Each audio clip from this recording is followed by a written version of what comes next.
Welcome back to the channel, and today I'm going to be talking to you about this, which is the Critical Torque Lite. And by the end of this video, you should have a better idea of whether or not this machine is going to be the right fit for you. So what exactly is the Torque Lite? Well, it is a machine that's basically designed to complement an already existing setup. So if you've got the Torque 4.2 and you need something for softer shading or color blending, this could be the perfect addition. Or if you're using the 3.5 Torque mainly for black and gray but needs something to add texture or fine details, that's where the Torque Lite could come in handy. So how does the Torque Lite differ from the standard Critical Torque? Well, unlike the Critical Torque, which uses a brushless motor, the Torque Lite features a brushed German Faulhaber motor that's been specifically tuned for soft shading and fine lines. Now, one thing I have noticed is that the hertz to voltage ratio is a little bit different, which means you'll need to run the light a bit faster than the standard Torque to match its speed. So if you're familiar with the Bishop Power One shader, the Torque Lite does feel similar in terms of how smooth and soft it is. The stroke length though on the light is 3.8 millimeters, and that is right in the middle between the standard 3.5 and the 4.2 Critical Torques. So weight-wise, it really does depend on how you set it up. If you're using different grips and batteries, the weight will change, but just the motor bolt on its own does weigh 139 grams. For those of you who are looking for the lightest option, you can use the Torque Lite with a V2 Shorty battery and the 40mm grip bundle.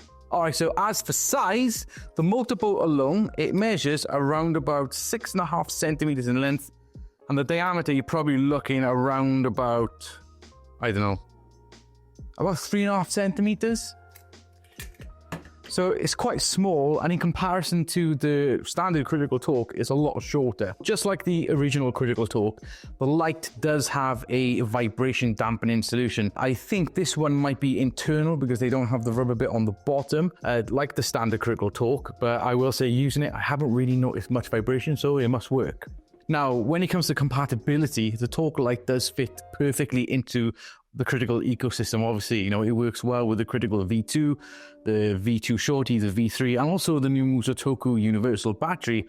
Plus, if you're using standard power supplies, you can grab an RCA dongle and then you're good to go. And when you buy the Critical Torque Lite, you'll get the 3.8mm motor bolt, some Krytox lube, O-rings, and an instructional QC card in the box. And it's also compatible with the RAT disposable grips, which is always a nice bonus. At the time of filming this video, the motor bolt alone is priced at £529.99, and that excludes VAT on the Barber DTS website. So in that respect, if you already have the Critical Torque, whether it's the 3.5 or the 4.2, the Lite is actually going to be a more affordable addition because you don't need to buy all the stuff. You just need to buy the motor bolt, and it's fully compatible with your existing Critical setup. Now, you might be wondering, who is the Torque Lite suited for?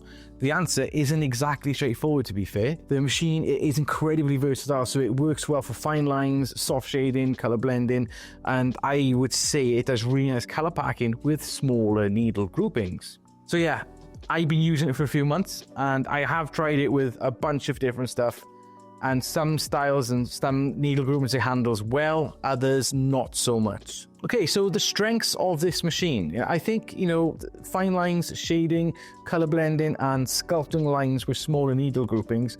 And you can also do some color packing, but you will need to do it with smaller needle groupings. Now, if I was to look at also the weaknesses of the machine, I think I found they're mostly with larger needle groupings. So if you're using a 11 round shader for power lines or 27 mag upwards for, you know, heavy color packing, you're going to have a bit of an issue. But when it comes to shading though, you could probably handle that with a larger needle grouping. It's just the color packing you're going to have an issue with. So I think the Torque Lite really, I think it shines as a complementary machine to your existing gear or your existing setup.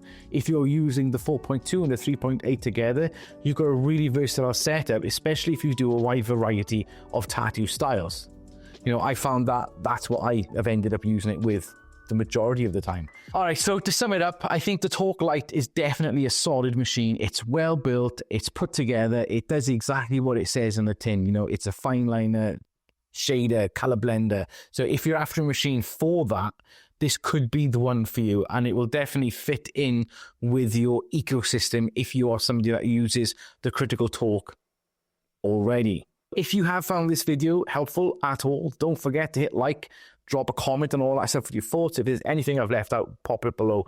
But and I'll hopefully I'll be able to answer it for you. And don't forget to subscribe for more gear breakdowns, and I will see you in another video. So take it easy.